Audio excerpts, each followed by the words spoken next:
شیخ میرے دو سوال ہیں، ایک نماز کے حوالے سے اور ایک نماز جنازہ کے حوالے سے۔ میں یہ جاننا چاہتا ہوں پہلے سوال میں کہ اگر کوئی شخص جماعت میں اس حالت میں شامل ہو کہ امام کے پیچھے اسے یوں محسوس ہو کہ اگر میں ثنا پڑھوں گا تو میں سورہ فاتحہ نہیں پڑھ پاؤں گا، کیونکہ اگر ثنا کے ساتھ سورہ فاتحہ ہی پڑھی تو اس سے پہلے رکوع آ جائے گا امام کا اور میری سورہ فاتحہ رہ جائے گی، تو اس کنڈیشن میں کیا صرف سورہ فاتحہ پڑھی جا سکتی ہے، وہ رکعت اسے مل جائے گی؟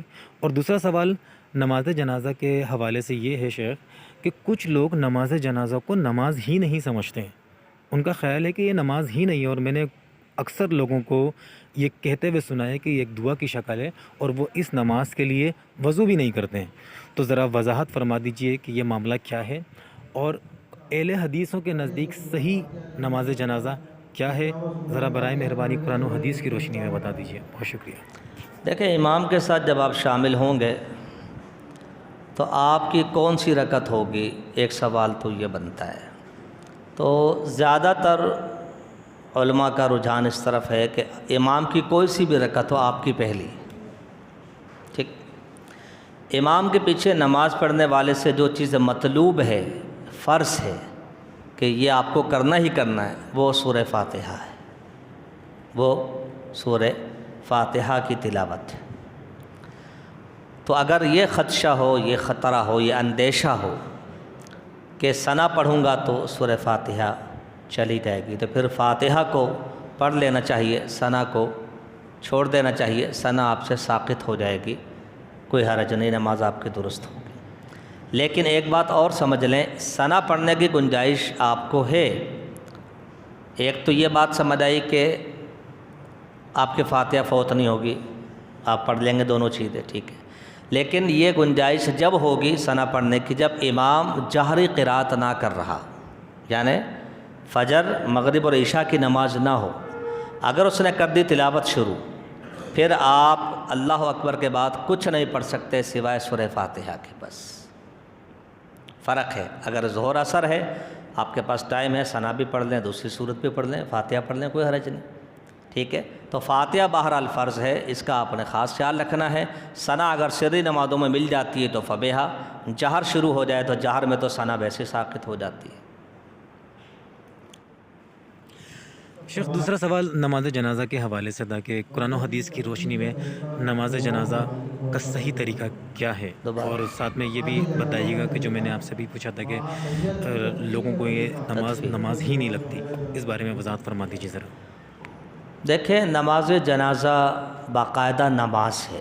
بعض فقہا کو مغالطہ لگا ہے، وہ کہتے ہیں نماز جنازہ جو ہے یہ نماز ہی نہیں ہے، بس یہ دعا کی ایک شکل ہے، کہ ان کو مغالطہ لگا ہے۔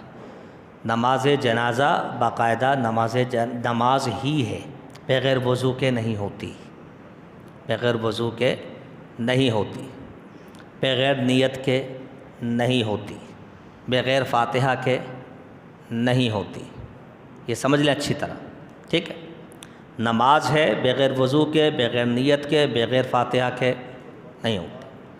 میت کو ایسے لٹایا جائے، یعنی امام کھڑا ہوا اس طرف، تو امام کے سیدھے ہاتھ کی طرف میت کا سر ہونا چاہیے۔ اگرچہ فرض نہیں ہے، لیکن استحباب ہے کہ میت کو اس انداز سے لٹایا جائے کہ امام جب قبلہ رخ کھڑا ہوگا اور میت بھی قبلہ رخی رکھی ہوئی ہے تو اس کے پیر ادھر کو جا رہے ہیں اور سر ادھر کو جا رہا ہوں، ٹھیک ہے، امام کے سیدھے ہاتھ پہ سر آ جائے۔ اگر مرد ہے تو امام کو چاہیے کہ وہ سینے کے قریب کھڑا ہو، یعنی سر کی طرف تھوڑا سا زیادہ ہو جائے، اور اگر عورت ہے تو پھر درمیان میں کھڑا ہو جائے نماز پڑھانے کے لیے، ٹھیک۔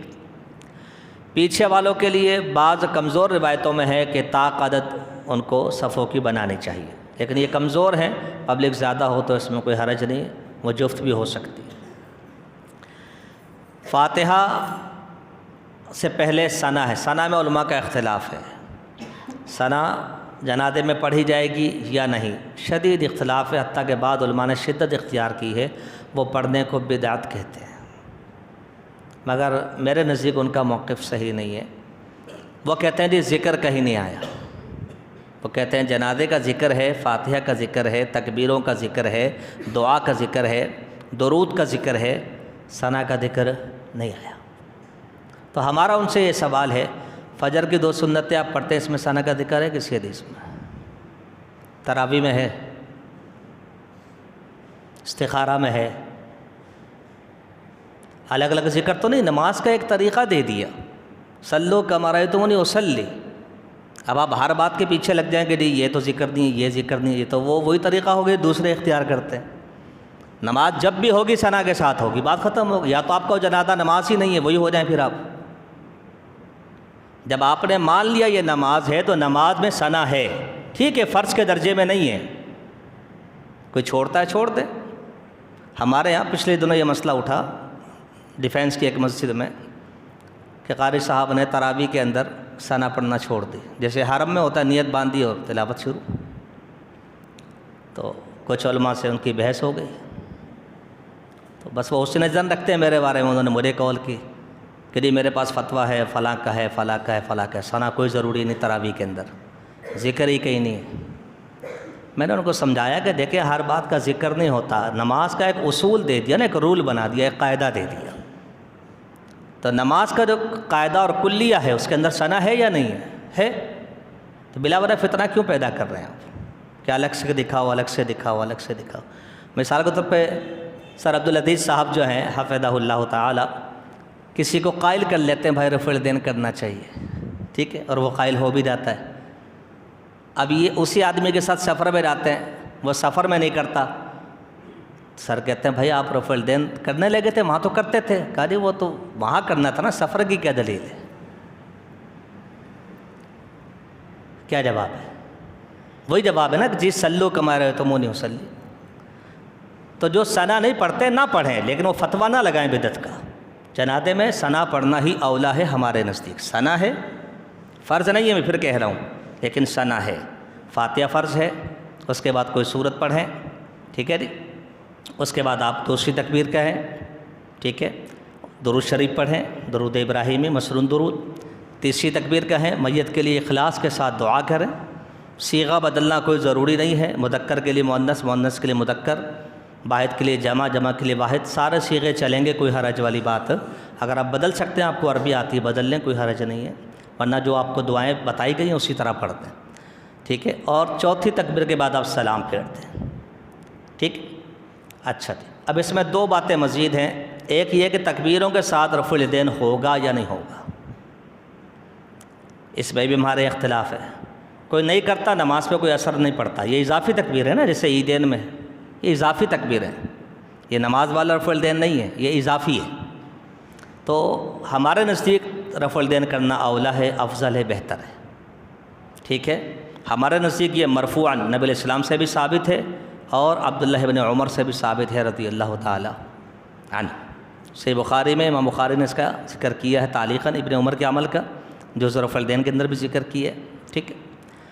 ہمارے ہاں اورنگی ٹاؤن میں مسئلہ اٹھایا، ایک صاحب ہے، انہوں نے کہا کہ جنازے میں رفع الیدین، تکبیروں میں رفع الیدین نہیں ہے، تو مجھ سے پوچھا لوگوں نے، میں نے کہا جی کرنا چاہیے، تو کہنے کہ شیخ نے منع کیا۔ میں نے کہا ان سے آپ کہتے ہیں کہ ابن عمر سے ثابت ہے؟ کہنے کہ ہاں وہ تو یہ بتا رہے تھے کہ ابن عمر سے ثابت ہے۔ تو میں نے کہا آپ ابن عمر سے بڑے علامہ ہیں، کیا سمجھا آپ نے سلف کو؟ آپ نے صحابہ کے اس عمل کو جس پہ اختلاف ہی کوئی نہیں، یا تو آپ کہو جی اختلاف ہے صحابہ کا آپس میں، ہم ان کے ساتھ جو نہیں کرتے، تو غیر ضروری طور پہ ہمارے کچھ مسائل کو اچھالا جا رہا ہے، اور برصغیر پاک و ہند میں سب کرتے ہیں۔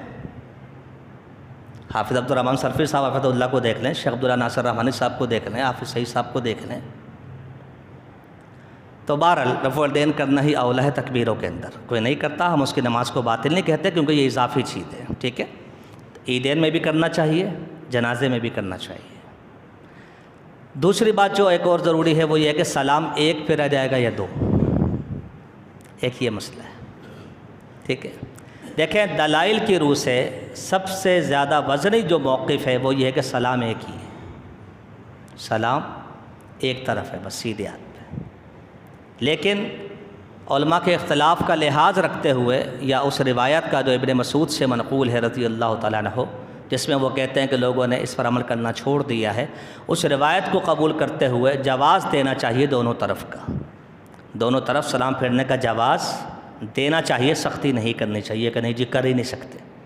بہتر ہے کہ ایک ہی کیا جائے، یہی اولیٰ ہے، یہی افضل ہے، دلائل اسی کے زیادہ ہے، یہی اثبت ہے، یہی احکم ہے، یہی اصح ہے۔ لیکن اگر کوئی دو سلام پھیرتا ہے تو جواز میرے نزدیک بہرحال موجود ہے، ابن مسعود کی حدیث کی وجہ سے۔